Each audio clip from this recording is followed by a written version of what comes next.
saem as primeiras condenações pelos atos golpistas de 8 de janeiro. Até 17 anos de cadeia, decide o STF. Olha onde eu tô, na mesa do presidente. Com todo respeito, Vossa Excelência. E Alexandre de Moraes enquadra André Mendonça em debate sobre golpe de Estado. Não coloque palavras na minha boca. Preso no Paraguai, o blogueiro bolsonarista acusado de planejar atentado à bomba em Brasília. Ele sabia, senhor Walter? O depoimento do hacker Walter Delgatti na CPI do golpe do Distrito Federal. Não sabia quando solicitou. Não foi mesmo um domingo no parque. O ICL Notícias, segunda edição, está no ar. Domingo de devastação.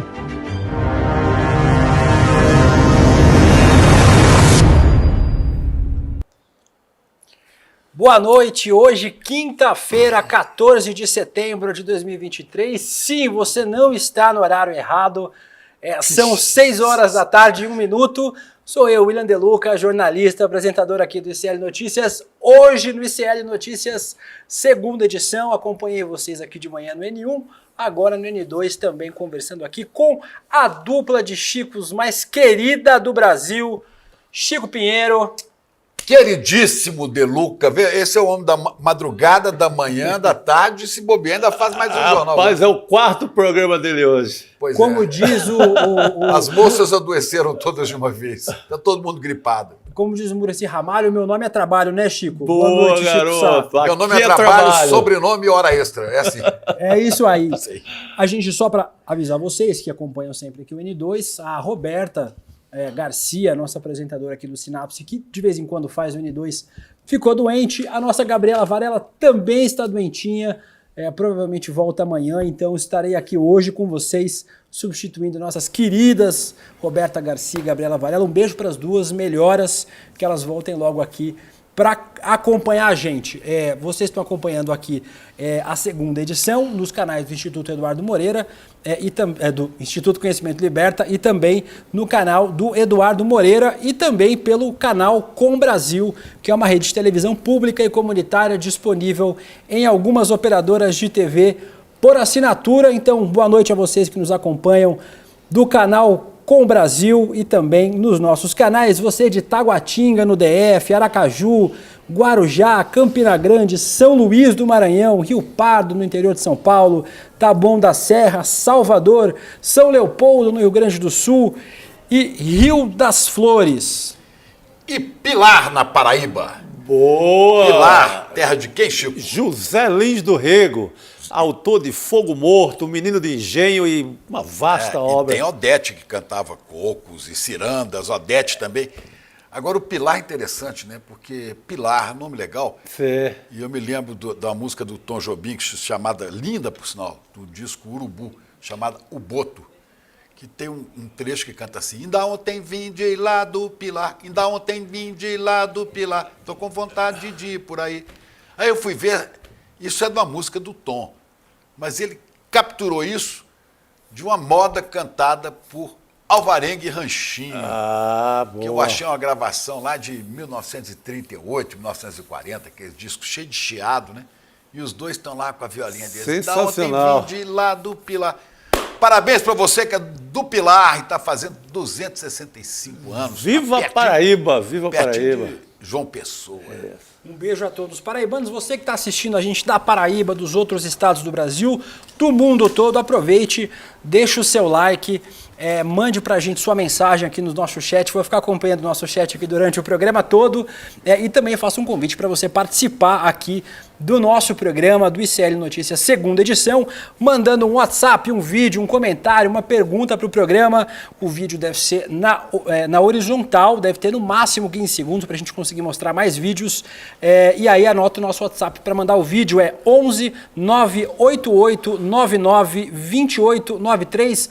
Pode falar sobre os nossos assuntos do dia. E o nosso principal assunto do dia, Chico Pinheiro, obviamente, Claro. com os primeiros condenados dos atos golpistas de 8 de janeiro. é a reação, né, De Luca e Xará, a reação de uma importantíssima instituição, que é o Judiciário, contra essa tentativa de golpe. O STF, com as duas condenações que já aconteceram hoje, estão votando a terceira agora, vai confirmando a democracia, confirmando o que está previsto na Constituição, inclusive na Constituição de 88, apesar desse neofascismo que se instalou no país a partir do golpe sob a presidenta Dilma Rousseff, depois com Michel Temer, também mancomunado com golpistas, até desaguar em Bolsonaro, mau militar, segundo o general Geisel, cercado também de oficiais maus militares. Um capitãozinho de meia tigela, mandando e contaminando com seu neofascismo um montão de coronéis, de generais, e por aí vai. Essa condenação de hoje, gente, do Supremo a esses golpistas, ela é histórica. É verdade que esses caras, o primeiro é o Aécio Lúcio Costa, tem o nome de Aécio também. Aécio Lúcio Costa Pereira. O que me lembrou a profecia do pai Jucá. Por quê? Aécio será o primeiro a ser comido, lembra? Não foi o Aécio Neves, mas foi esse Aécio aí. Não, mas lembra do Romero Jucá? Exatamente, nos áudios divulgados. Nos áudios. Assim, todo o nosso respeito aos Aécios do Brasil, mas é meio caminho andado para ser golpista, chama Aécio, né, Chico? Chama Aécio, né? Mas o Aécio já está com o seu nome escrito na história, bem lá ao lado de Joaquim Silvério dos Reis, de traidor da pátria, né? Primeiro golpista que falou que Dilma não iria governar esse país. Bom, essa condenação de hoje é histórica e nas votações nós assistimos 2 votos destoam, né? Esse foi o primeiro condenado. Esse aí é o Aécio Lúcio Costa. Aécio e Lúcio Costa, o cara que construiu Brasília com Niemeyer. É a ironia, né? E ele quis quebrar Brasília, porque ele quis quebrar a obra de Lúcio Costa com Niemeyer. Patriotário, né? Patriotário, vai tomar 17 anos de cadeia. 17 anos, acho que 15 anos em regime fechado, 15 anos e meio e 1 ano e meio em regime aberto. E assim tem que ser com todos. Isso é pedagógico, isso é para ensinar o país que não se brinca com a democracia. A democracia não tolera intolerantes, né? Para lembrar lá do Karl Popper, né? Quando escreve sobre a democracia e sobre o paradoxo da democracia, que é isso, a democracia tolera tudo, mas não pode tolerar aqueles intolerantes que querem destruí-la, não é? Então, para lembrar aqui, Nunes Marques e André Mendonça, olha, quem são esses cavalheiros? Ministros do Supremo. São os 2 nomeados por Jair Bolsonaro, que dizia, para quem quisesse ouvir, eu já tenho 20%, eu tenho 20% do Supremo. Imagina a sorte que nós demos, meu Deus do céu, de ter Lula como candidato e ter derrotado esse neofascista. Por quê? Se Bolsonaro tivesse vencido a eleição, já estaria nomeando 2 ministros do Supremo e mais um, sem contar com o Procurador-Geral da República, que é esse que tem feito grandes e grandiosas obras em defesa de Bolsonaro. Bom, voto de Nunes Marques e de André Mendonça destoam dos demais. Só eles, né, não seguiram o relator, o ministro Alexandre de Moraes, que condenou todos esses participantes dessa turba, esses arruaceiros patriotários, né? Nunes Marques até chegou a reconhecer que o réu, no caso, o Aécio Lúcio Costa, devia ser condenado por destruição de patrimônio público. Dá 2 anos de cadeia, mas réu primário cumpre liberdade. Que é quase absolver, né? É mais do que isso. É porque, por enquanto, presta atenção nesse raciocínio, por enquanto, estamos vendo o julgamento da raia miúda, dos patriotários cá de baixo. Né? Esses vão ser julgados, têm que ser condenados, porque, como disse, isso é pedagógico para a democracia. Mas, depois que passar essa etapa, nós vamos para uma segunda etapa, que são os financiadores do golpe. Quem pagou para a festa da Selma? Depois, vai chegar numa terceira etapa mais profunda de golpistas, que são autoridades que cruzaram os braços, que se omitiram e que até por baixo do pano incentivaram o golpe. E depois ao interessado no golpe, o mandante do golpe. Sim. O mandante do golpe, embora não apareça nitidamente, mas ele aparecia antes, no 7 de setembro de 2021, ele apareceu. Escuta aqui, olha lá. Turve a nossa democracia e ameace a nossa liberdade. Dizer a esse ministro que ele tem tempo ainda para se redimir. Tem tempo ainda de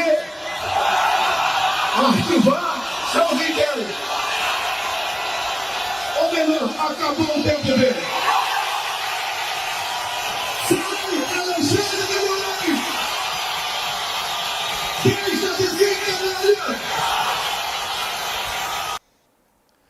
Alexandre de Moraes, seu tempo acabou, deixa de ser canalha. Repete hoje, lá do hospital onde você se refugiou, Jair Bolsonaro. Repita hoje. Ministros do Supremo, eu não vou obedecer a ninguém. Não, você viu que ele está todo mansinho, né? Agora tá. Naquela Dodói. entrevista à Mônica Bergamo. Não é? Nossa. Mas por que Nunes Você Marques... viu, né, Diluca? O tom...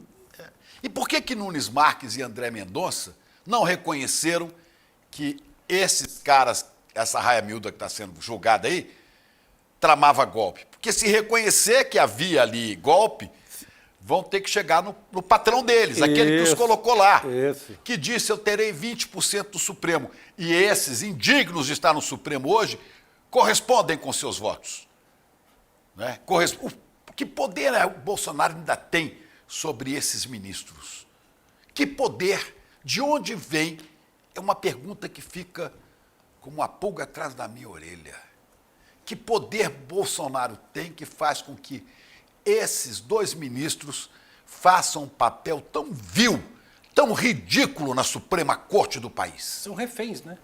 Reféns por quê? Durante muito Porque tempo. esta é a pergunta. Por quê? Por que ainda são reféns de um cadáver insepulto politicamente? Que Bolsonaro é um cadáver político? Ou você acha que daqui a 8 anos, quando vencer o prazo de inelegibilidade dele, ele terá a chance de fazer mais alguma coisa?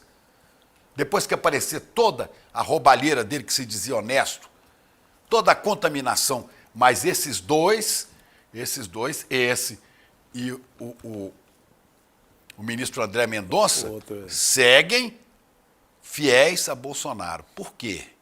Vamos nos perguntando por quê, né?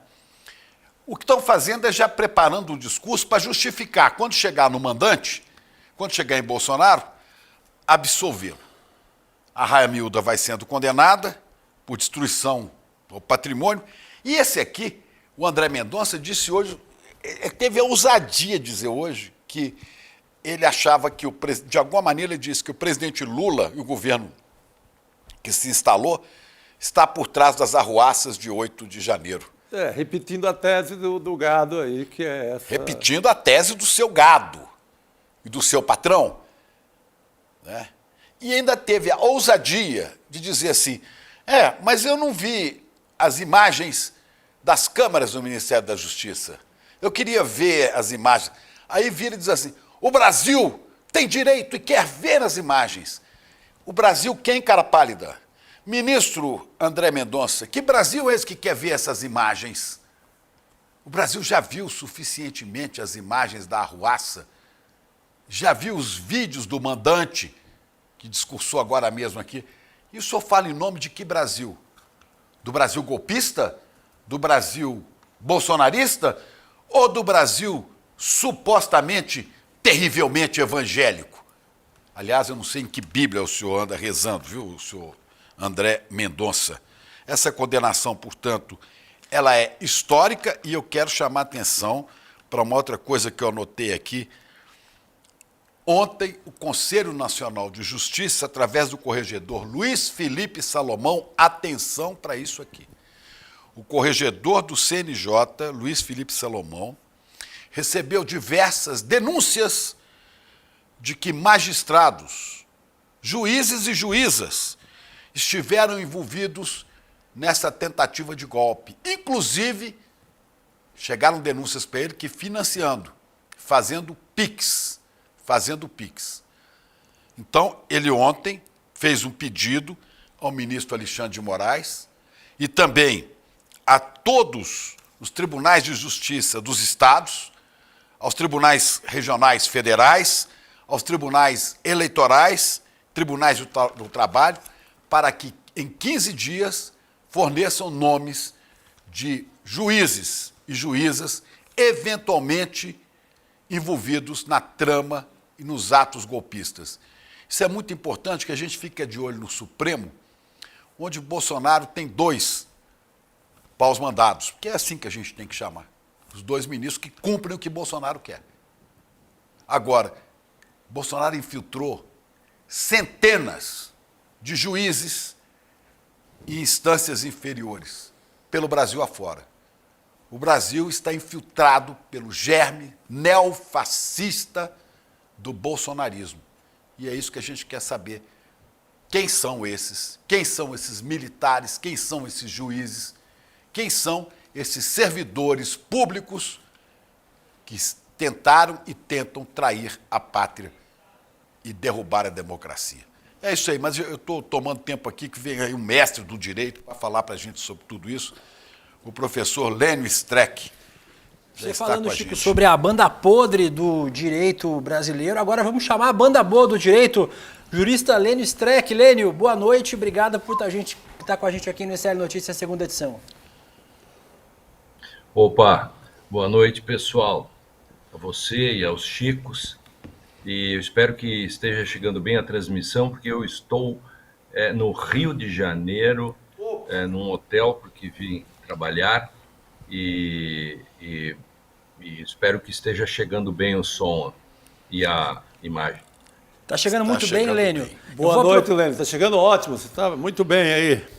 Deixa eu aproveitar, Lênio, só para falar 2 informações. Primeiro que o STF já condenou os 2 primeiros réus, um a 17 anos e outro a 14 anos de prisão. Vou mostrar imagens ao vivo agora do julgamento no STF, onde o 3º réu está em julgamento. Fala agora o ministro Alexandre de Moraes, julgamento de Matheus Lima de Carvalho Lázaro. Vamos assistir um pouquinho do ministro Alexandre de Moraes. Nesse momento, ele, na presença do juiz, ele pode dizer se ele foi coagido, como foi alegado da tribuna, coagido, se ele não leu antes de assinar, ele pode fazer tudo isso e nada fez. Ou seja, no termo de audiência de custódia, ele ouviu o juiz e o juiz manteve a prisão, ou seja, não há essa alegação de que houve coação ou que ele não leu. Ele leu e detalhou, porque há detalhes que não daria também para inventar. Não. Por mais criativo que fosse o delegado de polícia, não conseguiria detalhes da vida dele. E o que diz ele? Chico, os julgamentos do 3º acusado, os 2 primeiros condenados, os 17 e 14 anos de prisão. Peraí que eu tenho uma pergunta para o professor Lênio. Professor, nós tivemos agora, estamos no 3º julgamento. Eu sei que são 300 e não sei quantos, né? Que vão ser julgados, talvez... presos, são mais de 1.000. Mais de 1.000. Estão sendo processados. O Supremo vai... 1.390. 1.390. O Supremo vai ficar 10, 20 anos julgando um por um. Como é que é isso, doutor Lênio? Essa é uma questão, é um mistério, eu não sei ainda. Se eu soubesse que ia ter essa pergunta, até eu teria ligado para o Supremo, sério, para conversar com algum ministro, para saber exatamente como que vai ser feito. Eu suponho que muitos, os que têm menor participação, seja oferecido para eles um acordo de não persecução penal, talvez a NPP que chama, e depois deverá ter algum outro modo, talvez o julgamento virtual dos outros réus. Essa é uma questão que eu acho que na semana que vem vamos ficar sabendo. Nesse momento eu, com toda sinceridade, não sei como será, né? Só sei que não será, todos eles não terão desse modo. Também não sei. Realmente essas coisas no Brasil são bem diferentes, né? Nunca se pensou que a Suprema Corte fosse julgar um caso como esse, né? Que aconteceu, porque é um golpe de Estado, uma tentativa, e se enquadrou dentro daquele grande inquérito e temos aí essa questão que o Supremo já afirmou que a competência é dele. Bom, é isso, vamos aguardar. Lênio, deixa eu só te fazer uma pergunta. Esse dado é importante, são 1.390 denunciados pela PGR, e a informação que a gente tem é que vão ser oferecidos para 1.156 desses denunciados, isso que você disse que é a não persecução penal. Eu queria que você explicasse um pouquinho o que é isso. A gente fazendo as contas de cabeça aqui, eu sou péssimo em conta, se eu errar vocês me corrijam, mas vai dar mais ou menos uns 200 denunciados. Segundo a PGR, esses denunciados são os que participaram da invasão e da depredação dos prédios públicos, e os outros estavam do lado de fora, os que foram identificados, e nos acampamentos golpistas. Essa não persecução penal funciona como, Lênio? É uma espécie de plea bargaining, né? Aquilo que os americanos têm muito. Então, você aceita os termos, você é condenado, mas não vai para a prisão e o Estado não te persegue. Então, ele faz um acordo de não persecução penal. Eu aceito os termos, e se faz muito no cotidiano, né? Com pequenos delitos, como furtos e outros, as pessoas, em pequenos delitos, né, se aceita, muita gente hoje aceita isso, e aí não é julgado, termina tudo. Por exemplo, se cada cara desses aí que aceitar isso, ele não vai, os que estão presos, para eles não vai ser oferecido, mas os outros não estão presos. Logo, eles não vão precisar nem comparecer ao julgamento, a não ser comparecer lá no juiz e assinar esse termo, a menos que o sujeito não queira bancar o jogo, queira ser julgado, que também é um direito que o sujeito tem, mas eu diria que não é a melhor medida querer ser julgado pelo Xandão, né? Lênio, a gente está falando aqui sobre os julgamentos. Eu vou falar, eu com os dois Chicos aqui com você, sobre cada um deles especificamente. Eu vou começar, a gente viu agora um pouquinho o julgamento do terceiro acusado, vão ser 4 agora nessa primeira etapa no STF. Vamos falar um pouquinho sobre o primeiro condenado, sobre são as duas condenações. A gente vai falar sobre o segundo condenado primeiro. Saíram as primeiras condenações, o julgamento está acontecendo, a gente falou que agora está sendo julgado o Matheus Lima de Carvalho Lázaro, e agora há pouco foi condenado a 14 anos de prisão o Tiago de Assis Matar, um produtor rural de São Paulo. Vamos assistir como foi o voto do ministro Alexandre de Moraes nessa condenação. Ele veio de Penápolis para São José do Rio Preto para participar de um ato golpista, para pedir intervenção, apoiar a intervenção das Forças Armadas. Eu entendo da mesma forma que as circunstâncias judiciais do artigo 59, culpabilidade do réu, conduta social, motivos para a prática delituosa, circunstâncias do crime, todas são desfavoráveis. Mas, diferentemente do réu anterior, não postou e não ficou incentivando que outros adentrassem. Então, entendo que a sua conduta tem uma reprimenda menor do que a conduta do réu anterior. Então, em virtude disso, presidente, eu fixo a pena final aqui, e daí eu detalho cada uma delas, a pena final fica em 15 anos, não em 17 anos. Lênio, a gente teve a condenação agora desse segundo condenado, como a gente já falou, o terceiro dos réus está sendo julgado nesse momento no STF, o ministro Alexandre de Moraes está fazendo o seu voto.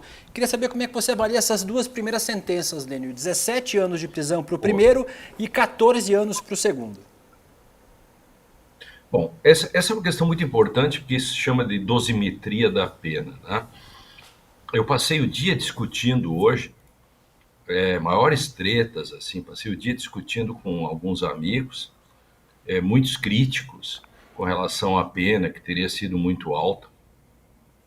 E eu e a minoria até ficamos do lado do Supremo, sustentando que está correta essas penas. As penas estão corretas e eu sustento isso, e porque este é um julgamento de tentativa de golpe de Estado. as pessoas estão envolvidas. Você sabe que é a primeira vez que se julgam golpistas na República, né? Porque as outras vezes os golpes deram certo. E quando os golpes dão certo, são os golpistas que julgam os golpeados. Desta vez deu errado, e é a primeira vez que os golpistas vão sentar no banco dos réus. E aí vem toda uma questão. Este é um julgamento simbólico, este é um julgamento que é pedagógico também, porque isto não é um furto de supermercado. Eu tenho insistido em não banalizar, como as pessoas muitas vezes banalizam e faz de conta, né, começam a ficar com pena dessas pessoas, porque engraçado que é uma hipocrisia nacional. Existem 800 mil presos, muita gente presos por porcarias, e ninguém faz passeatas, fazem ondas todas, porque essas pessoas são injustiçadas pelo sistema. E às vezes as provas são pífias, as pessoas estão condenadas às vezes por terem sido mal defendidas. Aqui, nesse caso, as provas são evidentes, filmadas com tudo. Não há dúvida nenhuma, portanto, não dá para...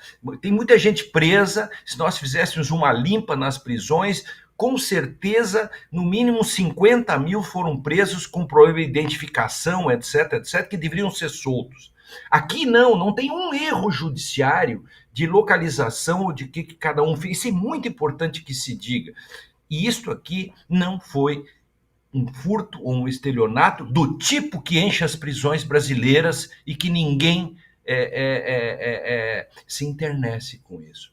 Esses aí tentaram dar um golpe na democracia. Se tivesse dado certo, nós não estaríamos falando isso aqui. A dosimetria da pena é resultado dos tipos penais. Um crime tem uma pena. A conduta, dosimetria, resultado final. 17 anos, 15 anos, 14 anos, parece-me bem colocado.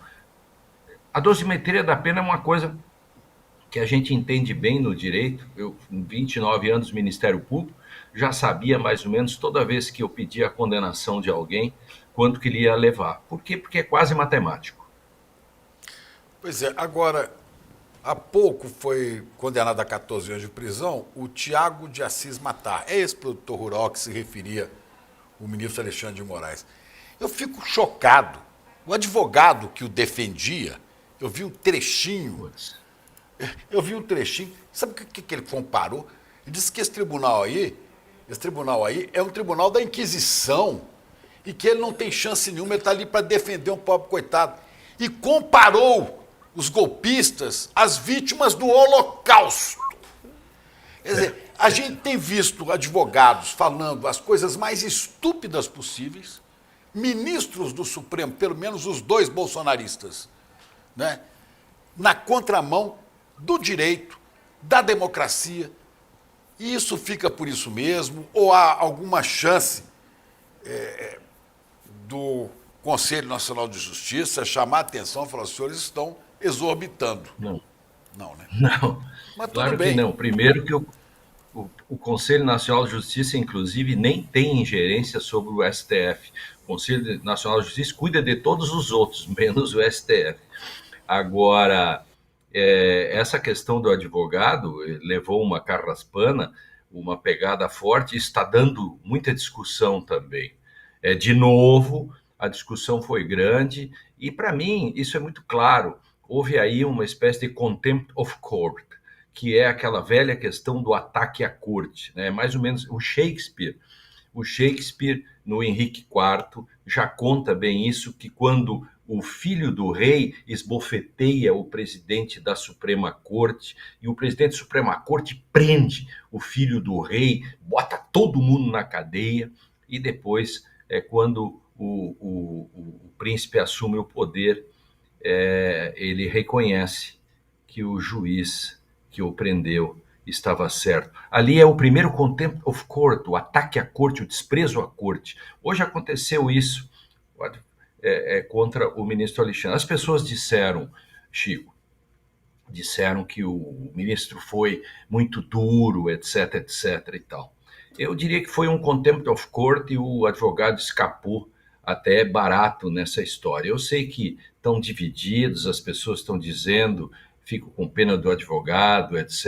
e tal. Como eu disse antes, ninguém fica com pena dos 800, 700 mil presos que estão em condições que a gente sabe, e agora, de repente, as pessoas, um é comparado com o Holocausto, o outro é vítima, etc. Gente, essas pessoas tentaram dar um golpe de Estado numa grande conspirata.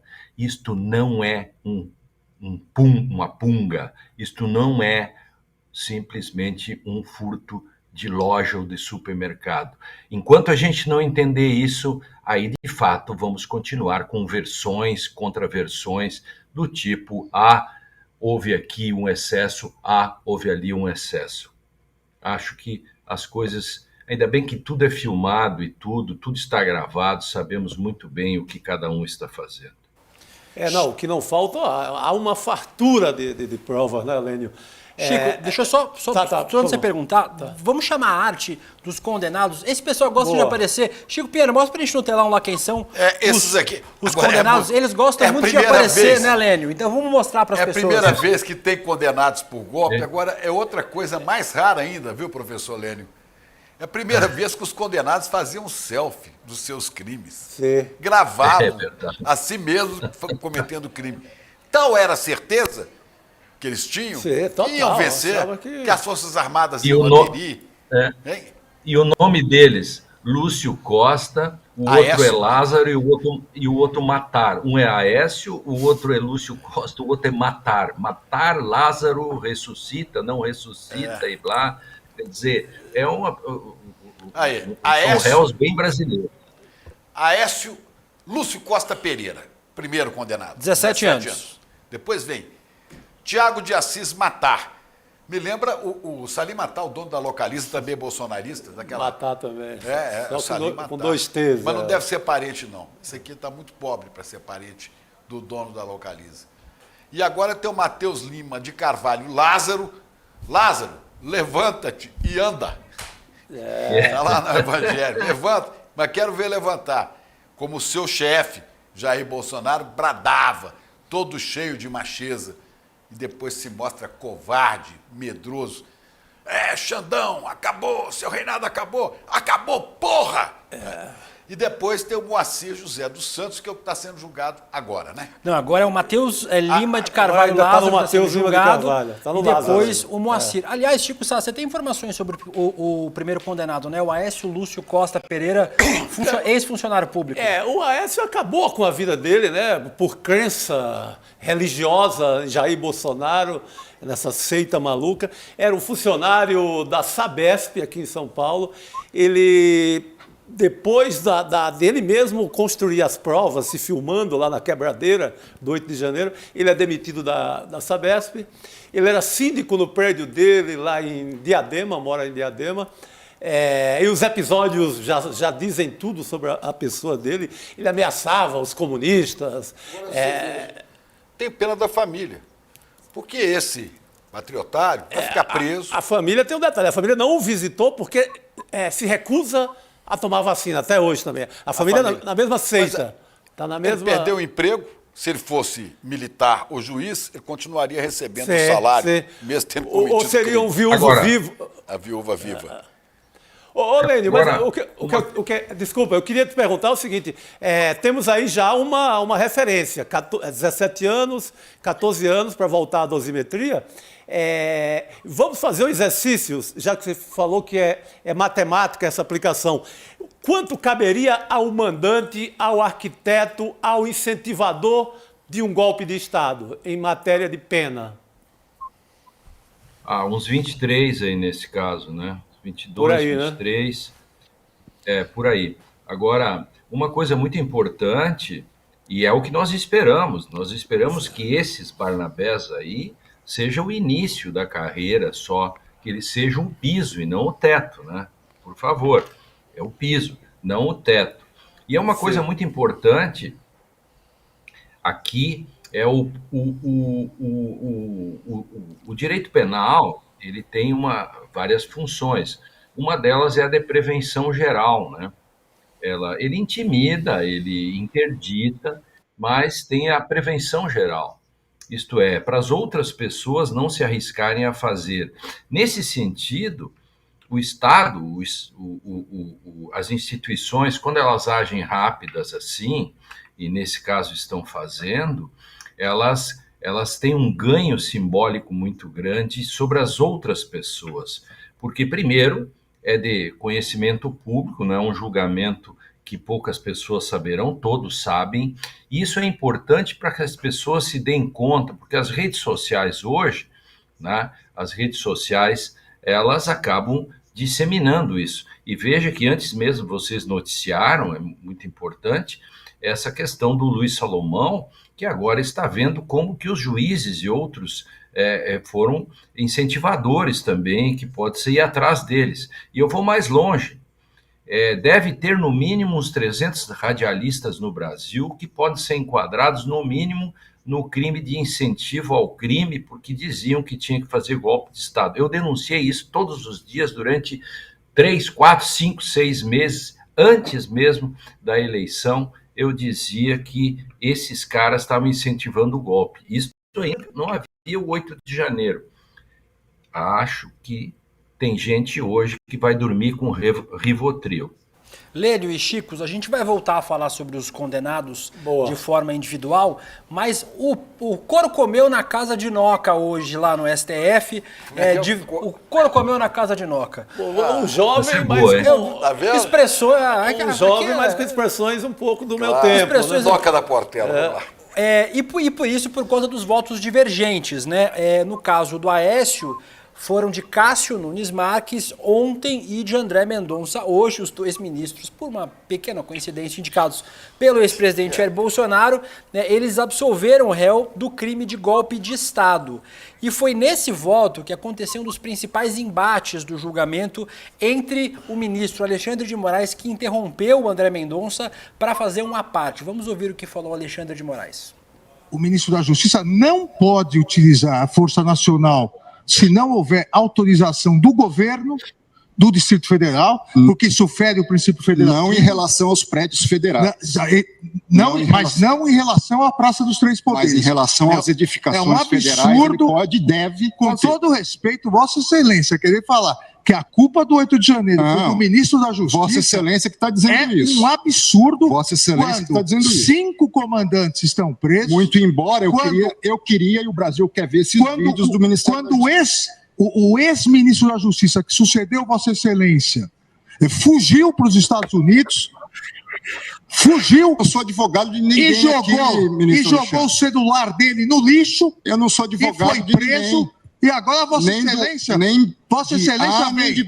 Vossa Excelência vem no plenário do Supremo Tribunal Federal, que foi destruído, para dizer que houve uma conspiração do governo contra o próprio governo. Tenha dó. Não coloque palavras na minha boca. Tenha dó. Não coloque palavras na minha boca.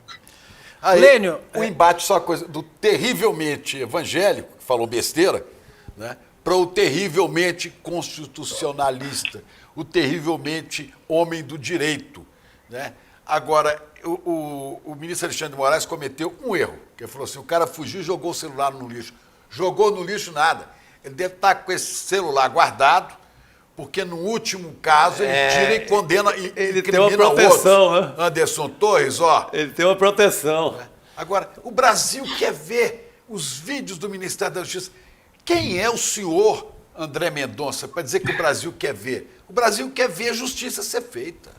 Desculpe. Lênio, nesses anos todos de vida jurídica, você já tinha visto um terraplanismo jurídico tão grande quanto esse do ministro André Mendonça?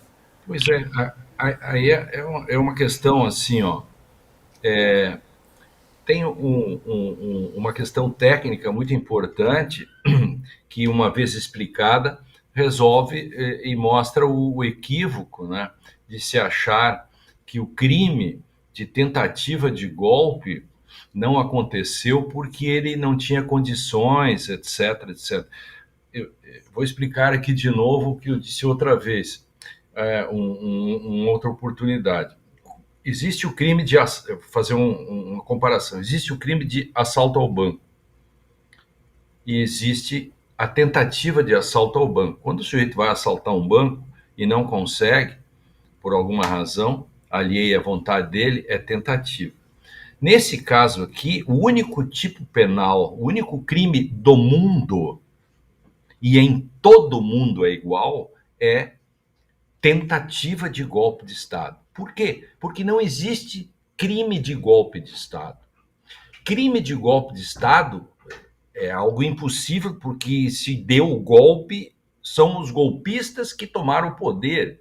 Então, só pode se tratar em tentativa de golpe.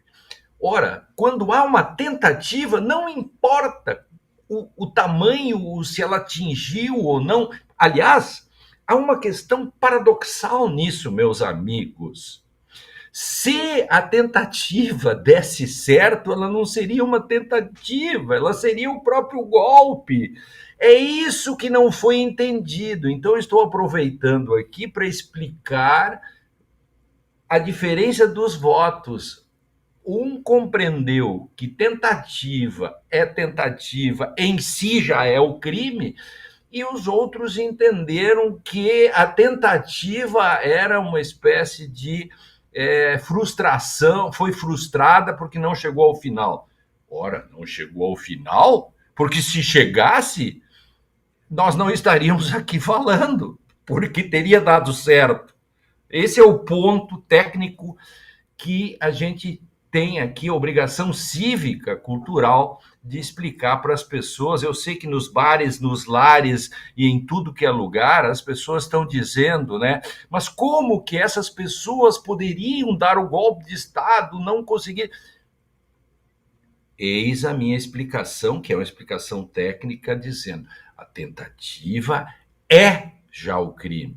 Porque se ela desse certo, não teria nenhum sentido falar, porque aí teria dado certo e nós estaríamos todos lascados. Não teríamos nem Supremo, não teríamos nem sessão, nada. Estava fechado. Xará, como agora vai a júri popular, vai a júri popular, mais um bolsonarista, porque eles vivem disso, né? Roberto Jefferson, que jogou a granada, que disparou tiro de fuzis contra 4 agentes da lei, 4 policiais. Né? Bem lembrado. Tentativa. Sorte das pessoas, ele não conseguiu matá-las. Isso é tentativa. Vai a júri popular.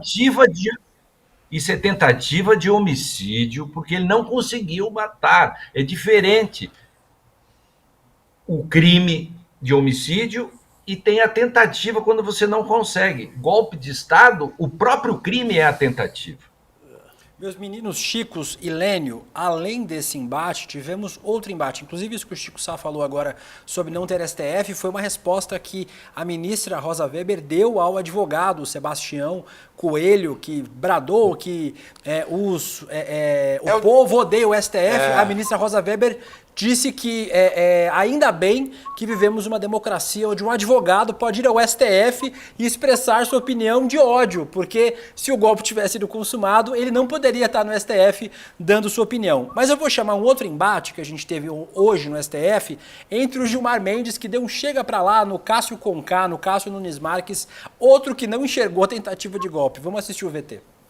A cadeira que o senhor está sentado, depois, a cadeira que o senhor está sentado, estava lá na rua, no dia da invasão. É só para justificar mesmo, mas essa expressão não foi minha.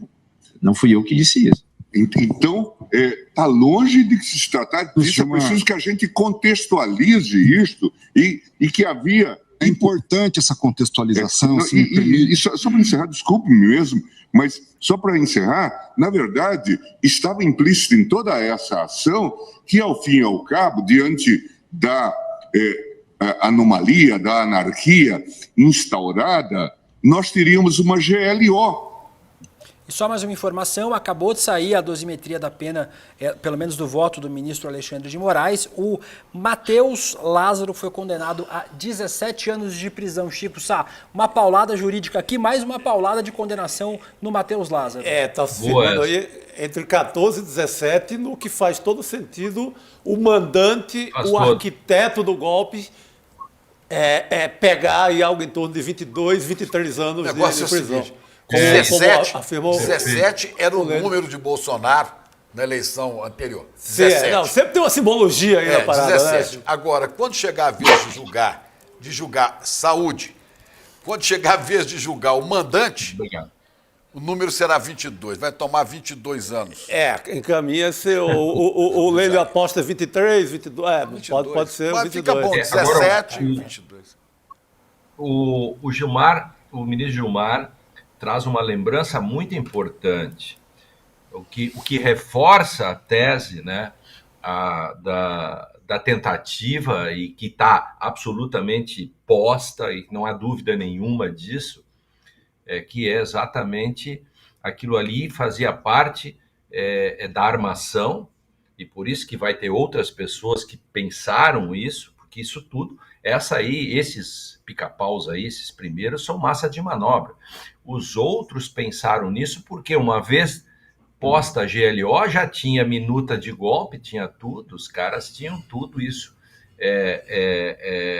e fariam essa coisa toda. Então foi bom o ministro Gilmar trazer à tona isso, essa pequena observação que faz diferença, né? Estamos acompanhando aqui o julgamento. Agora quem vota é o ministro Cássio Nunes Marques, que também vai dar seu voto. A gente imagina que deve seguir mais ou menos a coerência do que ele fez até agora. Deixa eu chamar mais um vídeo para os meus chicos e o Lênio comentar sobre a ministra Rosa Weber, que resumiu um pouco até agora como é que está o julgamento. Vamos assistir o vídeo da ministra Rosa Weber. Não foi mesmo um domingo no parque. 8 de janeiro de 2023 foi um domingo de devastação, o dia da infâmia, como o designo e designarei sempre. Um domingo de devastação do patrimônio físico e cultural do povo brasileiro. Fato inédito, sim, no que diz com essa Suprema Corte nos seus quase 200 anos de existência, considerados, como eu sempre relembro, os períodos do Império e da República. Na minha visão, tentou abolir o Estado Democrático de Direito, visando ou impedindo ou restringindo o exercício dos poderes constitucionais. Então, acompanhando o eminente relator, pedindo escusas por essa síntese, mas renovando que juntarei o voto escrito aos autos, eu acompanho o eminente relator com relação à dosimetria, penas principais, penas acessórias na íntegra. Chico Pinheiro, excelente voz da ministra Rosa Weber, né? Pois é, ela resume, né, todo o pensamento da corte, né, e mostra quão distantes estão os seguidores de Bolsonaro, Cássio Nunes Marques e André Mendonça. Agora, o senhor falou há pouco aí dessa questão do Luiz Felipe Salomão, que é o corregedor do Conselho Nacional de Justiça, que quer saber da presença de juízes e juízas, até financiando o golpe, participando de tentativa de golpe. E nós sabemos que Bolsonaro nomeou uma quantidade enorme, dezenas, se não centenas de juízes pelo Brasil. Como é que se resolve isso? Porque o Bolsonaro é um cadáver insepulto. Do ponto de vista político, ele já morreu. Para mim, já morreu. Mas o bolsonarismo está vivo nesses seguidores, nesses fanáticos. Como é que se resolve isso?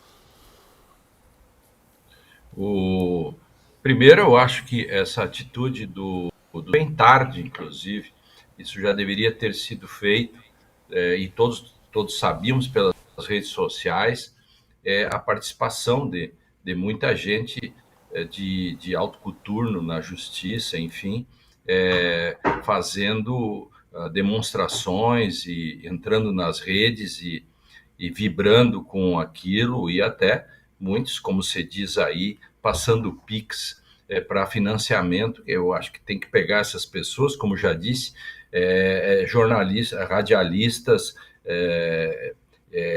magistrados e outros, estando envolvidos. Agora, é muito difícil fazer essa apuração, porque o sistema é bastante lento, né?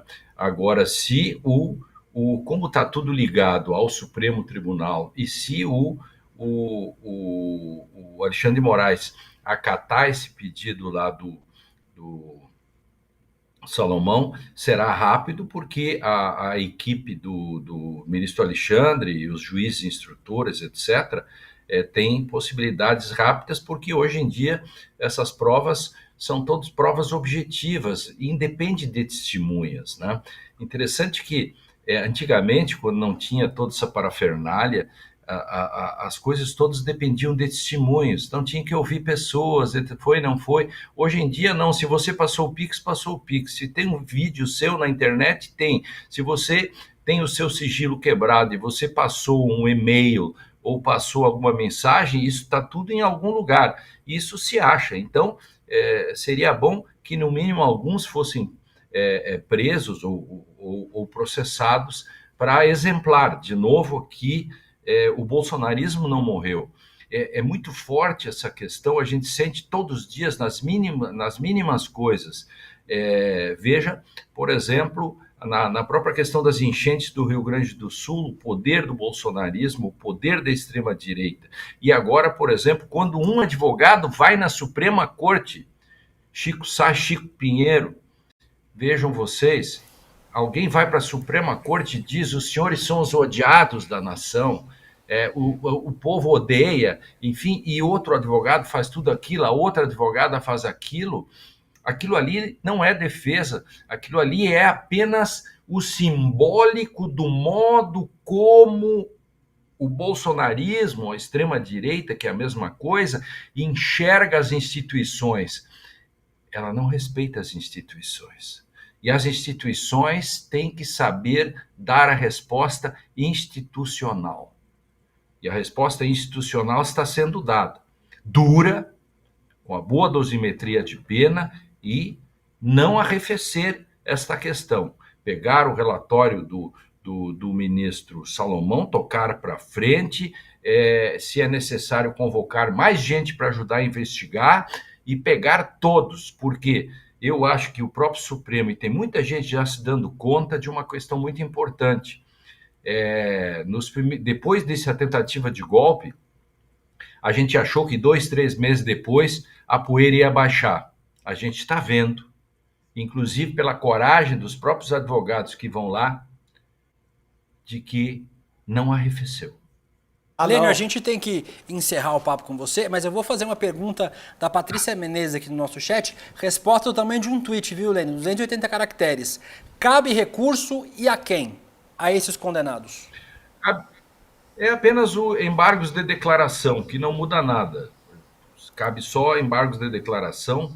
Esse sim, tenho certeza que uma vez postos lá, pelo que hoje o sistema entende de embargos, em uma semana eles julgam todos. Lênio Streck, boa noite, obrigado por estar acompanhando a gente aqui no ICL. Até nem deveria ser assim tão rápido, mas os embargos de declaração dos pobres e dos outros, tudo rapidinho. Eu acho que o Supremo também vai tacar ali, em uma semana ele resolve todos os embargos. Lênio, até breve ou até em edição extraordinária. Exatamente, edição extraordinária. Tchau, tchau. Grande beijo, Lênio. Obrigado. Só para lembrar uma coisa aqui, De Luca, ele falou de magistrados, de juízes que participaram. Esse advogado que defendeu o primeiro réu, Sebastião Coelho, esse que disse que o Supremo é odiado, até ontem esse cara era desembargador, era juiz do Tribunal de Justiça do Distrito Federal e defendia aos 142 da Constituição, defendia golpe. Esse aí vai deixar de ser o advogado da causa e depois ele vai ter que tomar um processo para dizer que, como desembargador, ele apoiava golpe.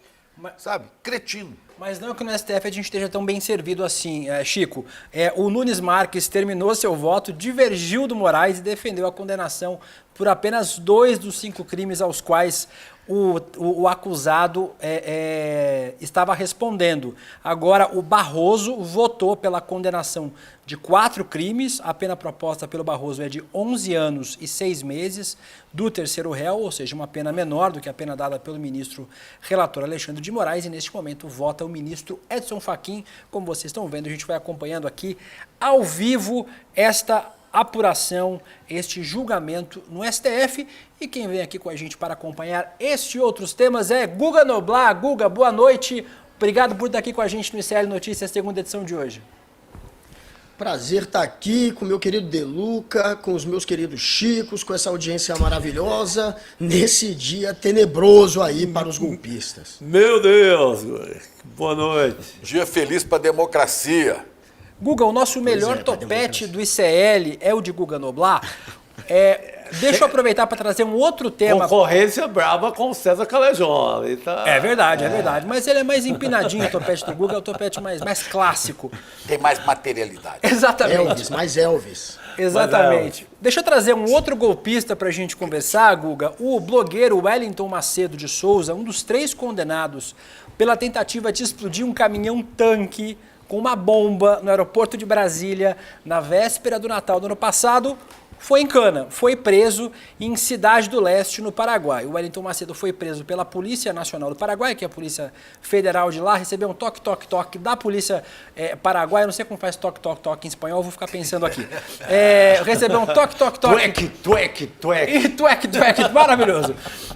E aí, ele, em uma ação que contou com a colaboração da Polícia Federal Brasileira para prender o Wellington, que estava foragido. Boa notícia, né, Guga? Um golpista menos solto por aí. Pois é, esse daí é perigoso. Esse daí foi o motorista da tentativa de colocar aquela bomba, tentativa ainda bem que fracassada, porque eles chegaram a colocar a bomba num caminhão-tanque que explodiria no aeroporto de Brasília. Na verdade, a ideia original era explodir a bomba no saguão do aeroporto. E aí eles acharam que não, que no saguão talvez fosse um pouco demais. Então, num caminhão-tanque. Aí na cabeça deles era um pouco mais razoável. Olha que gente maluca. E aí ele foi o motorista que conduziu o comparsa dele, o Diego, né? O Diego Souza e o Jorge Washington. São os outros 2 comparsas nessa empreitada de colocar essa bomba, de armar essa bomba que foi colocada no caminhão, mas ainda bem que o motorista percebeu e depois essa bomba foi retirada de lá. Porém, esse daí já foi também, além de terrorista, está condenado a 6 anos, um foragido que fugiu para o Paraguai. Ele trabalhou já para Damares, é outra mácula na carreira, no currículo ou na vida desse cidadão. Ele também já foi funcionário, servidor de Damares e também já foi próximo, assim, pelo menos um militante próximo do Bolsonaro, tirava fotos com Jair Bolsonaro e fica agora a dúvida, na verdade não é uma dúvida, né? É uma pergunta retórica, a gente sabe a resposta, será que Bolsonaro e Damares irão se comover com a prisão deste daí, o terrorista, o Wellington Macedo? Será que eles farão posts ou será que eles farão algum tipo de comentário em favor desse daí ou vai deixar ele como bucha de canhão se dando mal sozinho? É claro que a gente sabe que eles não farão nada por este daí, mais um bucha de canhão, mais um que tem a vida destroçada por virar um golpista, por tentar dar um golpe de Estado em favor do mentor Jair Bolsonaro, esse que ainda precisa também pagar. Chico Sá, o Alas Cordeiro falou aqui no chat que é tuec, es la Polícia Federal. Então, só para fazer completo... Perfeito, completou. Obrigado, querido.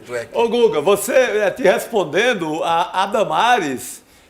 não foi hoje, no dia da prisão, mas um tempinho atrás, ela já se posicionou, dizendo, não, bomba é demais. Ela praticamente disse que nunca viu esse sujeito pela frente, que é um blogueiro de Sobral, no Ceará. Sobral?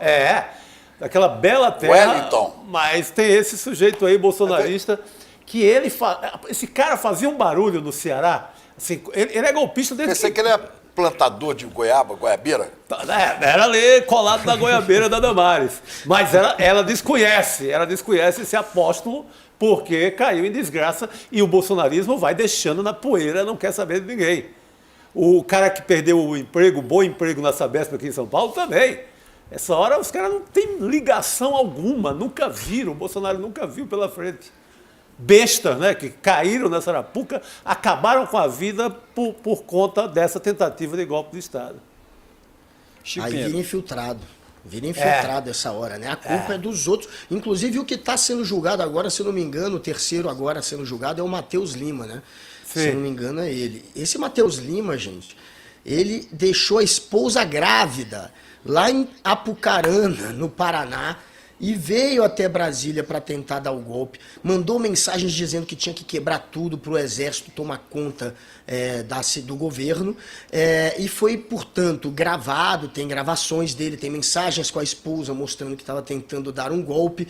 Ele foi flagrado com uma faca, ele portava, portanto, uma arma, e esse cidadão é outro que vai ser condenado hoje, ou no máximo até a próxima sessão do STF, e é mais um que você não vê ninguém, nem Zambelli, né? Nem Bia Kicis, nem Jair Bolsonaro, nem os filhos dele. Esses estão completamente abandonados, serviram para o bolsonarismo como os soldados do bolsonarismo, estavam na linha de frente ali, se arriscando para tentar dar um golpe em favor do Bolsonaro, e estão completamente abandonados. Você não vê uma mensagem nem do entorno de Jair Bolsonaro, nem Nicolas, Gustavo Gayer, nem essa sombra do bolsonarismo está saindo em defesa desses indivíduos, hoje e ontem, que estão sendo condenados. Guga, hoje de manhã o Pedro Barciela fez um fio no Twitter, no X, que ninguém vai chamar esse negócio de X, é Twitter mesmo para sempre. Fez um fio lá no Twitter falando isso, que ele, avaliando todos os perfis de bolsonaristas, nenhum deputado bolsonarista fez uma postagem sobre isso. Nem a família, nem Flávio, nem Carluxo, ninguém dá um pio. Duas coisas. Abandonados na estrada. Total. Duas coisas. Primeiro, a gente precisava fazer um álbum de fotografias, assim, Bolsonaro com esse cara aí, com ele, Damares, Bolsonaro com a Zambelli empunhando arma, né? Bolsonaro com... Esse aí é da bomba. Bolsonaro, a outra da arma. Bolsonaro com o Roberto Jefferson. Será que esses patriotas evangélicos e tal não entendem que isso aí não tem nada a ver com coisas do bem? Não são cidadãos de bem?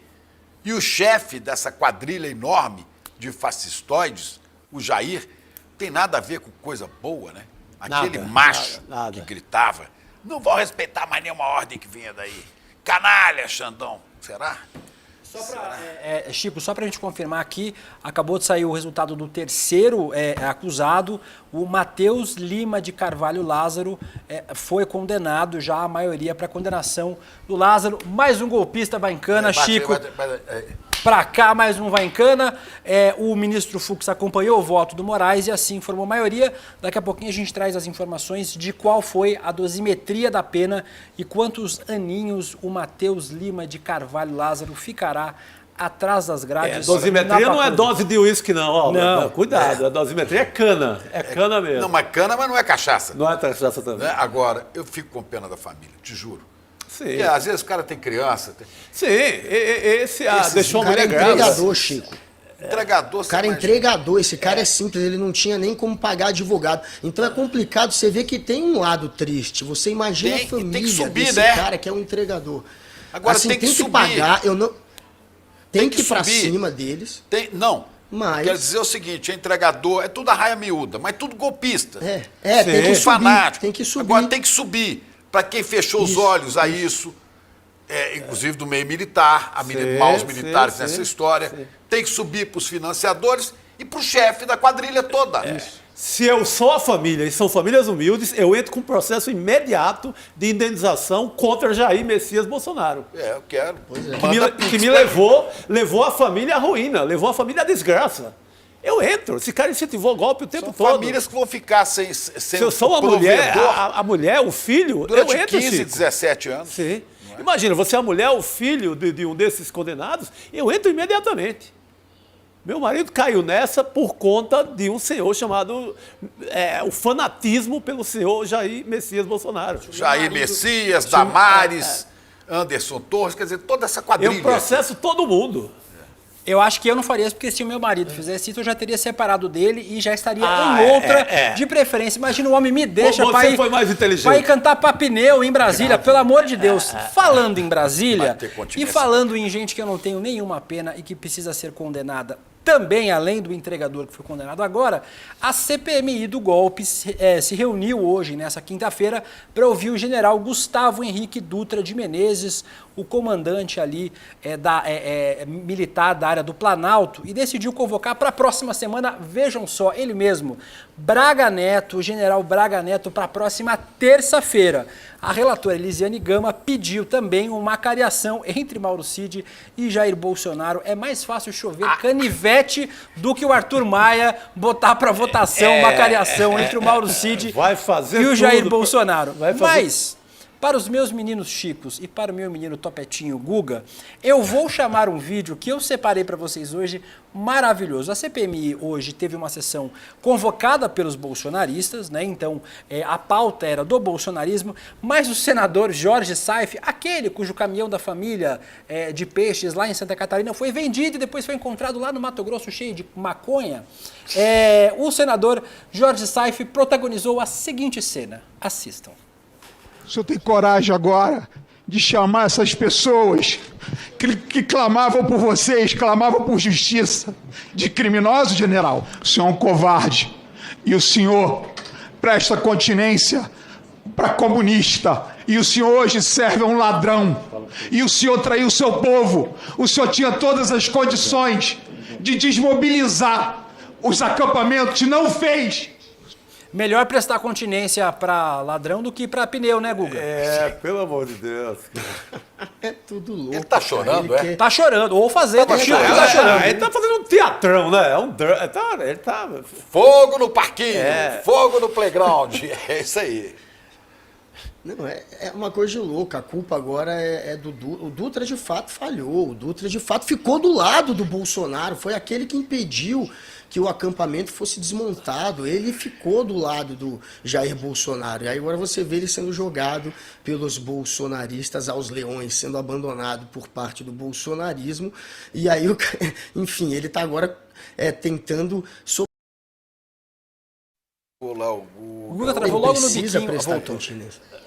Não, melhorou. Opa, parou? Voltou. Manda ver, Guga. Vai, Guga. Enfim, é uma covardia, porque esse sujeito ele fez parte do bolsonarismo, ele ajudou o Bolsonaro, ele impediu que o acampamento fosse desmontado, e agora você vê, ele segue como militar, ele precisa, claro, sobreviver como militar, ele vai continuar batendo continência agora para o presidente em função que é o Lula, e aí por não estar, talvez agora tão entranhado ao bolsonarismo, você vê essa traição do Saif, atacando esse daí, que fez parte do time. Então, enfim, é o que acontece. Os bolsonaristas, eles só estão um do lado do outro enquanto fazem parte da seita, enquanto estão servindo ao Bolsonaro de maneira canina. Se deixa de servir de maneira canina, passa a servir de uma maneira que não seja canina, basta para acontecer esse tipo de situação. Você está vendo dois antigos aliados agora, um atacando o outro. Eu vou aproveitar para dizer que eu não vou me separar do meu namorado, ele não é bolsonarista. Um beijo para você, meu amor, Guilherme. O Guilherme Arnaldi, não é o Guilherme Bessa aqui da nossa produção. Então um beijo para você, meu amor. Vamos falar sobre outra CPI, dessa vez a CPI do DF, que teve hoje depoimento do hacker de Araraquara, Walter Delgatti.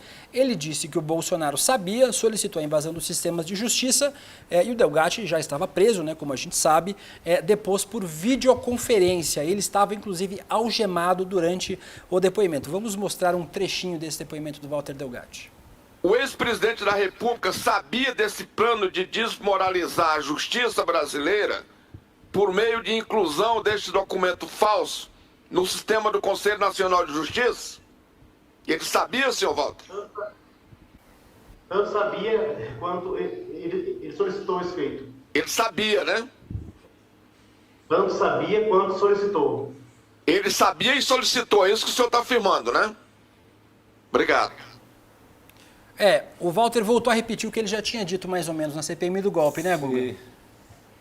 Ele já está indo na linha do Bolsonaro, tinha pedido a ele para criar uma brecha para poder justificar o ataque às urnas e a eleição. Então ele tinha carta branca para fazer o que quisesse. Ele não estava ainda tão claro se aquela estratégia que foi traçada junto com a Zambelli, de invadir o Conselho Nacional de Justiça, de fazer depois aqueles mandados de prisão do Alexandre de Moraes contra o próprio Alexandre, se aquilo também tinha a conivência, o conhecimento de Jair Bolsonaro. Dava a entender, pelo que ele tinha falado já antes, que o Bolsonaro estava por dentro de tudo, mas agora ficou claro que sim, que Bolsonaro sabia com detalhes das tentativas do plano A, do plano B, né? Teve aquela ideia de vamos fazer uma exibição pública com um código fraudado criado por ele que permitiria você colocar o nome do Lula ou do Bolsonaro e aparecer o Lula e vice-versa.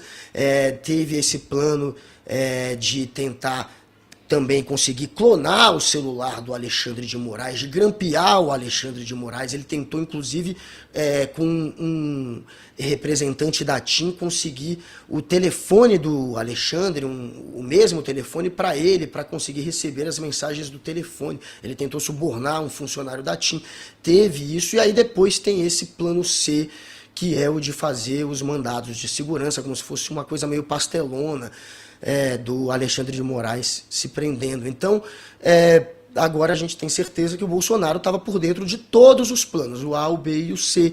O Bolsonaro, aquele que deu carta branca para um hacker, um criminoso, alguém que já tinha, inclusive, condenação na justiça, que já estava impedido de acessar a internet quando se reuniu com Zambelli, com Bolsonaro, esse sendo usado para... Ele foi parte, portanto, do plano golpista. Deixa eu aproveitar para trazer mais um tema, fazer uma atualização aqui. A Carmen Lúcia também seguiu o voto do Alexandre de Moraes, então mais um voto e mais ou menos com a mesma dosimetria de pena. Vamos trazer, acho que até o fim do programa a gente consegue trazer quantos anos o Matheus Lima de Carvalho Lázaro passará atrás das grades. Agora, meus meninos Chicos e meu Guga Noblar, eu vou trazer mais um tema para a gente falar sobre uma informação que a gente trouxe hoje de manhã, já no ICL Notícias primeira edição, sobre o tenente-coronel Mauro Cid. Ele deve falar sobre a proximidade de Jair Bolsonaro com a Jovem Pan News. O Cid vai dizer como é que ele ajudava a marcar entrevistas com a Jovem Pan e também vai dar detalhes de seu contato direto com comentaristas e repórteres da emissora para alinhamento de discurso, como se o Cid fosse um assessor de imprensa do presidente. A Jovem Pan tinha no elenco e ainda tem apoiadores públicos do ex-presidente Jair Bolsonaro. Agora, Chico Sá, hoje de manhã a gente conversava, eu, o Demore, o Eduardo Moreira e a Vivian Mesquita, sobre isso.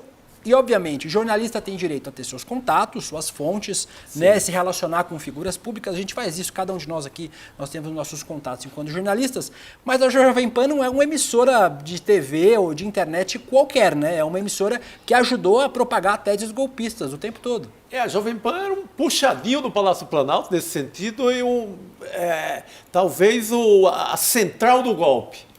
Você foi quem mais irradiou, quem mais divulgou, quem mais propagou. Aquilo é difícil chamar aquilo de jornalismo, embora seja uma opinião saindo de um meio de comunicação, de uma emissora que é de rádio e TV. Mas se você tem essa cadeia, o Mauro Cid coloca o cara no ar com o Bolsonaro e a tese do Bolsonaro é golpe, cara, esses caras não praticaram jornalismo. Como o Lênio falou, o doutor Lênio falou agora há pouco, dos tantos jornalistas, dos tantos radialistas que propagaram o golpe pelo Brasil inteiro. Como foi em 64 e como foi agora. Chico, e esses jornalistas e radialistas fascistoides vão ser punidos, eles não vão escapar, não. Sim. Está tudo na lista lá dos inquéritos do Xandão. Vai dançar todo mundo. Agora, a Jovem Pan, só para explicar, porque tem a TV Jovem Pan nas operadoras de... a Jovem Pan News. Isso, Jovem Pan News. Aquilo ali não tem nada a ver com concessão pública. Aquilo ali é um uso, né, de uma rede fechada, que são as TVs por assinatura. O que tem concessão é a Rádio Jovem Pan, né, que é o mesmo grupo. Agora, a Rádio Jovem Pan, essa sim, por se meter em golpe, pode ter caçado. Foi uma central do golpe, né? Funcionou, não é só porta-voz, é mais do que porta-voz. Era uma campanha permanente insultando, inflando, até hoje, chamando, convocando pelo golpe. Até agora. Até hoje. Há 3 dias eu estava vendo, estava o Sérgio Moro falando absurdos lá e tal. Guga. A rádio é uma rádio que passou, né, por uma grande reforma.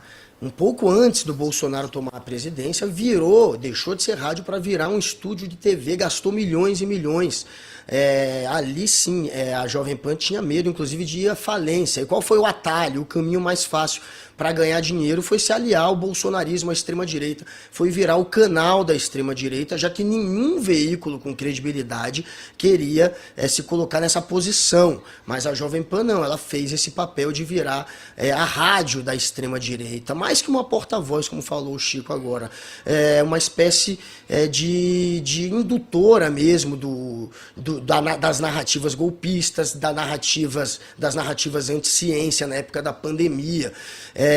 Eles passavam, né, eles colocavam na programação deles aquelas transmissões que o Bolsonaro fazia, aquelas transmissões, aquelas lives do Bolsonaro viravam como se fosse parte da programação. E a Jovem Pan também usava os seus empregados para gravar parte da campanha do Tarcísio. Então, o cinegrafista da Jovem Pan, enquanto estava fazendo imagem sobre algum evento público que o Tarcísio estava participando na época da campanha eleitoral, ele também estava fazendo imagens para a campanha do Tarcísio. Olha que coisa louca, velho. Então, assim, é um nível de pacto que é muito além de ser um porta-voz. Agora, essa história que está vindo à tona do Mauro Cid na delação, ele não estaria só se comportando como um assessor de imprensa, ele estaria também, está apontado na delação, que ele vai também passar uma lista de gente ou de empresas de comunicação que receberam dinheiro para se reestruturar e que, em troca, se tornaram aliados ferrenhos do Bolsonaro. Então foram comprados, né, na linguagem mais simples. Esses vão ficar com fama de vendidos, se de fato o Mauro Cid passar uma lista de gente que aceitou algum tipo de dinheiro para se estruturar ou pessoalmente ou como empresa e depois passar a ser um serviçal do Bolsonaro por isso. Isso aí é se vender.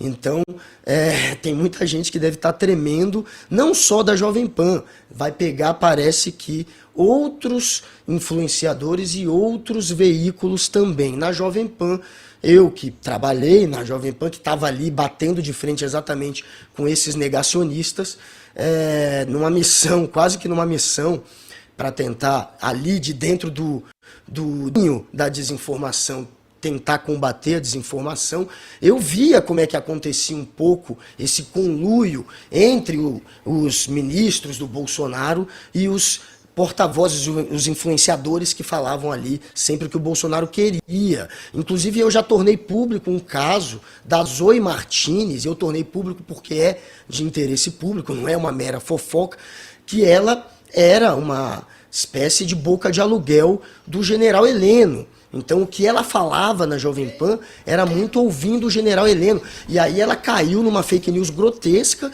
que foi a de difamar uma mulher que foi morta na chacina da polícia na Vila Cruzeiro, que matou muita gente, inclusive uma cabeleireira, que foi morta por uma bala atirada pela polícia.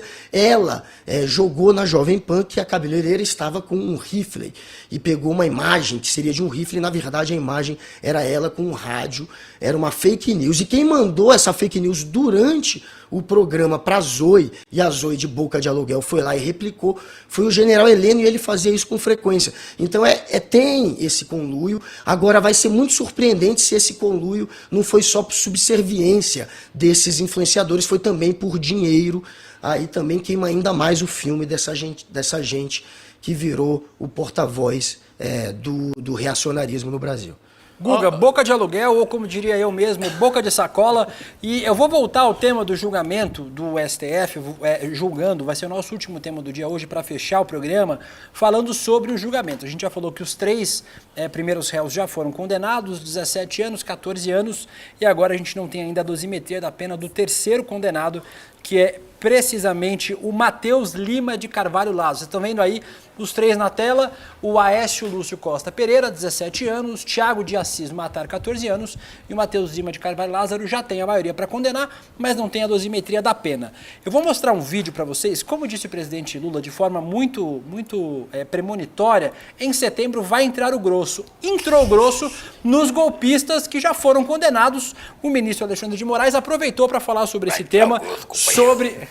Vai entrar o grosso, companheiro. Vai entrar o grosso, quando entrar setembro. Quando entrar setembro, vai entrar o grosso, companheiro. Vocês ouviram a nossa imitação maravilhosa aqui de Lula pelo Chico Pinheiro, que vocês só veem aqui no ICL. E vamos ver agora o que o Alexandre de Moraes falou sobre esse julgamento. O golpe de 64, vamos dizer que não tivesse dado certo, mas qual foi o golpe militar de 64? Trocar o presidente da República, João Goulart. Não foi, em momento algum, tentar mexer com a estrutura dos outros poderes, até porque, lamentavelmente, os demais poderes aderiram. Ao prever a intervenção, ao pedir a intervenção federal, se pretendia trocar o presidente eleito pelo candidato que perdeu. Esse é um crime. A outra coisa é atacar o funcionamento do Supremo Tribunal Federal ou do Congresso Nacional com a invasão, impedindo a atuação. Chico Sá, mais uma vez didático, né, a participação do ministro Alexandre de Moraes. Não, perfeito e pedagógico, e lembrando que não depredaram, houve quebradeira no Supremo, porque naquela época, porque o Supremo estava a favor, estava fechado com o golpe. A maioria dele, pelo menos. A maioria, então... Quem não estava a favor no Supremo, no Congresso, acabou sendo caçado assim e preso. como estava em toda a grande mídia da época, estava toda também fechada, menos... eu creio que a última hora, o resto dos jornais, toda a mídia, Globo, Grupo Folha, Estadão, todo mundo fechado com o golpe. Então, digamos, havia mais consenso naquele golpe. Mas o Xandão é didático e ao ponto. Chico Pinheiro. É isso, mas tem uma notícia aí que eu queria que você tocasse nela, não sei se vai dar tempo. Aqui é bom porque tem essas aulas de história, né? E hoje o Barroso também, o ministro Barroso, lembrou todas as tentativas de golpe militares que nós tivemos no Brasil.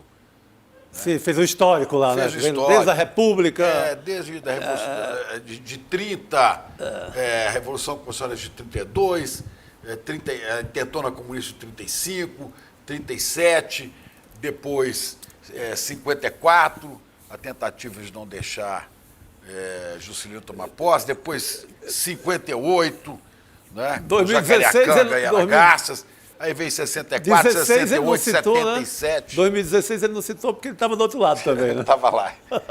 Mas, só para lembrar coisas de história, tinha uma história do Médici aí, que foi o general dos mais truculentos que nós tivemos. Eu vi um filme impressionante essa semana, né, do Camilo Tavares, O Grande Irmão, O Dia que Durou 21 Anos, parte 2, recomendo, O Dia que Durou 21 Anos, são dois volumes. O segundo é do golpe do Chile. E esse cara aqui, esse ditador Médici, né, ele aparece no filme de braço dado com o sanguinário assassino Augusto Pinochet. Esse também era assassino. Foi na época desse que a tortura e a matança cresceu. Ditador Médici adotou neta como filha e ela recebe R$35 mil por mês de pensão. O Brasil gasta muito mal com os militares. Viagra em massa é só a ponta do iceberg, diz analista Jefferson Miola. É isso, essa matéria foi trazida pela revista Fórum ontem, e é importante, né, Chico Sá, a gente falar sobre isso, porque os gastos com as Forças Armadas do Brasil, do Ministério da Defesa, a maioria é com pagamento de salário... 80%. E também com pagamento de pensão para viúvas. O dado aqui, essa neta que virou filha do Médici, ela tem o direito vitalício à pensão... Esculhambação, né? A neta vira filha, que muté. 30, que coisa feia. Não, né? e filha casada não pode registrar o casamento, A outra não é para de tem que ter ser a mamata. A outra mutreta é essa, tem que ficar solteira. São 144 mil filhas de militares nessa situação, Aí Chico. tem a viúva, nessa galeria de personagens rodriguianos, tem a figura da viúva de marido vivo, né? É uma esculhambação sem fim. Viúva ficta que chama. Viúva ficta Chico, na a linguagem gente técnica. gasta, o Brasil gasta cerca de 20 bilhões, 19, um pouco mais de 19 bi por ano com os dependentes de militares, com essas pensões. É inacreditável isso. E lembra, Guga, que na hora da reforma da Previdência, não se mexeu nesse lado. Mexeu na minha. Eu não aposentei até agora e vou demorar porque os caras mexeram na minha, mexeram na população, mas não mexeram nos militares. Então, O Marechal Humberto Castelo Branco, ele é o que mais tem parentes pensionistas. Ele tem 3 netas, 1 filho, e cada um obteve aí mais ou menos 100 mil por ano, né? Aí você divide aí por mês, sei lá, perde 8 mil por mês. Mas esse daí, o primeiro presidente da ditadura, o Marechal Castelo Branco, ele é o que mais tem dependentes, não é só, portanto, o Médici. Aí tem também o Geisel, o Ernesto Geisel, que tem uma sobrinha pensionista que faturou 389 mil reais em 2021. Então, em um único ano. Então, ela vai mamar. A gente, E sobrinha, porque a mamata. A filha, a Amália Lucy, faleceu. E era a única. Ele tinha perdido um filho no acidente, o Geisel. Perdeu um filho no acidente, ficou até muito traumatizado com isso. E tinha a filha, a Amália Lucy, uma mulher alta, lembra? Sim. Ela morreu. Então agora a sobrinha. Quer dizer, é um negócio que não tem fim. É sem fim, não acaba nunca. E ninguém vai tocar nisso, você sabe, né? Vai passar. Não, você tá doido. Os caras têm arma. Ninguém toca. Isso é um problema que a gente tem, né, Guga? O excesso de mamata, como o nosso Chico Pinheiro diz Forças aqui, né? mamadas. As forças mamadas aqui, o excesso de mamata para os militares e a falta de punição, né? Então a gente vive essa dicotomia. Ao mesmo tempo que eles têm excesso de privilégio, eles não pagam pelos crimes que eles cometem, né? O que é que eu noto até no meio jornalístico? A gente, por ter vivido ditadura e tudo isso, né? A gente tem um certo receio de falar as verdades quando você toca o meio militar, sabe? Os paisanos, os civis, eles chamam a gente de paisanos, né? Os paisanos têm um certo receio de mexer com essa gente. Essa gente é funcionário público sustentado pelos nossos salários, pelos nossos impostos. E tem que ser cobrado eficiência, qualidade, respeito à lei, à Constituição e tudo mais. Forças Armadas não é poder, né? É força, né, Guga? Pois é, força é mais um braço burocrático do governo que tem que ser tratado como tal, tem dever e direitos e tem que cumprir os seus deveres. E aí você vê a mamata sempre rolando solta e ela foi amplificada. Os benefícios acabaram sendo ou blindados ou amplificados pelo Jair Bolsonaro, que tinha a intenção de comprar o apoio dos militares. Tem pensão, gente, que chega a 43 mil por mês, olha que louco. E o Bolsonaro, claro, ele tentou de alguma maneira blindar todos os benefícios dos militares. A intenção do Bolsonaro era dar um golpe. Para dar um golpe era óbvio que ele contava com a ajuda dos militares e ele se sente traído por isso, né? Os bolsonaristas se sentem traídos e a gente vê o reflexo disso na popularidade do Exército, que perdeu 20 pontos. Eles tinham 61%, gozavam da confiança dos bolsonaristas, de 61% dos bolsonaristas que confiavam muito nas Forças Armadas. E agora esse número caiu para 40%. Eles perderam 20 pontos entre os bolsonaristas de confiança, os militares. Por quê? Porque não deram um golpe. Olha que coisa louca. No geral, está em 20% a confiança dos militares. E eu faço a recomendação musical. Procure ouvir a música Coração Civil, de Milton Nascimento e Fernando Brant, que fala da Costa Rica, um país que resolveu abolir as Forças Armadas. Não tem Força Armada na Costa Rica. Tem polícia e tal. Mas não tem mais. Esse dinheiro é aplicado em educação, em crescimento, desenvolvimento. Guga Noblar, o tapetinho mais bonito do ICL Notícias. Boa noite, obrigado por ter acompanhado a gente aqui no segunda edição. Salve, Guga. Até amanhã. Boa noite, Guga. Beijo, Guga. Vou trazer uma informação Coração Civil. Exatamente. Vou trazer uma informação aqui de última hora. Está no finalzinho do programa, mas a revista Veja vai trazer em sua capa de amanhã uma matéria exclusiva que diz o seguinte: Mauro Cid, diz a Polícia Federal, que entregou o dinheiro das joias pessoalmente a Jair Bolsonaro. Então, amanhã já temos, inclusive, vocês já sabem que vai ser o tema do ICL Notícias, primeira edição de amanhã, comigo, com a Vivian e com o Eduardo Mesquita. Tô maluco já, gente. Com o Eduardo Moreira. O Mauro Cid diz a PF que entregou o dinheiro nas mãos de Bolsonaro. Vou ler só o comecinho da matéria. Aqui, peraí. Consegui. Há muito Brasília não vivia um clima de suspense parecido com os últimos dias, e aí a matéria discorre falando que o presidente estava preocupado com a vida financeira. A venda pode ter sido imoral? Pode, mas a gente achava que não era ilegal, diz Mauro Cid. Então, bomba no final deste ICL Notícias, segunda edição. Vamos continuar acompanhando certamente amanhã, durante o dia inteiro, essa notícia de que o Mauro Cid disse à Veja que entregou o dinheiro pessoalmente nas mãos de Jair Bolsonaro. Aos poucos vem um pingadinho aqui, um pingadinho acolá, né? A gente deu hoje a ligação da Jovem Pan, assim, direto como central do golpe. Agora já temos o dinheiro com o endereço certo, seu Jair. O Guga tinha tocado aqui numa questão que nunca é só pelo golpe, é também pelo dinheiro, está provado, é golpe e dinheiro, a ideia de pátria deles é essa, golpe e dinheiro, e está aí mais um belo capítulo sendo desvendado. Meus meninos Chicos, vamos encerrar a edição de hoje. Chico Pinheiro, Chico lá, Sá. fecha aqui a roda. Chico Sá. Ciranda e CL2. Prazer imenso estar aqui com vocês. Dois mitos do jornal. A gente precisa retomar o uso da palavra mito, né? Não. Dois ídolos meus do jornalismo brasileiro. Muito feliz de ter compartilhado esse CL Amanhã Notícias. eu estaria à distância. Ah, é? Amanhã eu estaria à distância, mas meu xará estará Chico Sá estará aqui. Obrigado, Deluca. Pô, foi lindo você aqui. Bacana. Obrigado, Chico. Como faz o Sabiazinho, Chico? O Sabiazinho do... Como faz? Ele tá cantando diferente agora, cara. Como canta ele? É a mistura de sabiá com porteiro eletrônico. Terminando com o Sabiazinho, eu não podia deixar de ir embora sem o Sabiazinho do Chico. A gente reitera o convite para você deixar o seu like aqui embaixo no vídeo, não esquecer de se inscrever no canal, clicar no sininho. Se estiver no Facebook, compartilha. E lembrando que daqui a pouquinho tem o Sinapse. Hoje a Robertinha Garcia não estará aqui. O César Calejão vai entrevistar Jones Manuel, historiador e mestre em serviço social. A gente agradece também a audiência do canal Com Brasil, que esteve com a gente aqui nesse CL Notícias, segunda edição. Aí, Chico. Vai ser quente, hein? Acabou. A gente terminou. Beijo, gente. Até amanhã. Valeu.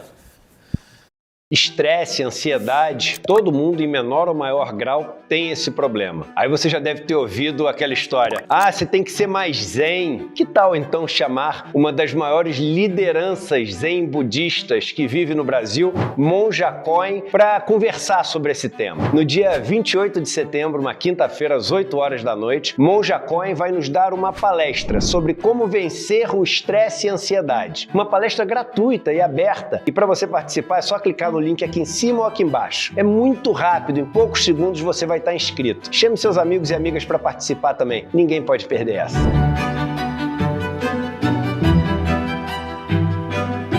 Oi, eu sou Davi Ribeiro, eu sou historiador, doutor em História Social pela USP e professor do curso Por uma Cultura Antirracista. Um curso no qual você vai conversar comigo sobre como as comunidades indígenas e quilombolas, em especial os Guarani-Mbiá e os povos do Vale do Rio Ribeira de Iguape, têm usado a cultura, têm articulado a cultura como uma estratégia para lutar por outros direitos, como os direitos territoriais e o direito à narrativa, ou seja, falar sobre si próprios. Nesse curso, a gente consegue entender melhor de que forma a descolonização pode ser feita e de como estratégias de reparação também podem ser construídas pela sociedade como um todo e também pelo Estado brasileiro. Por que a gente precisa disso? Porque a gente precisa construir uma cultura antirracista.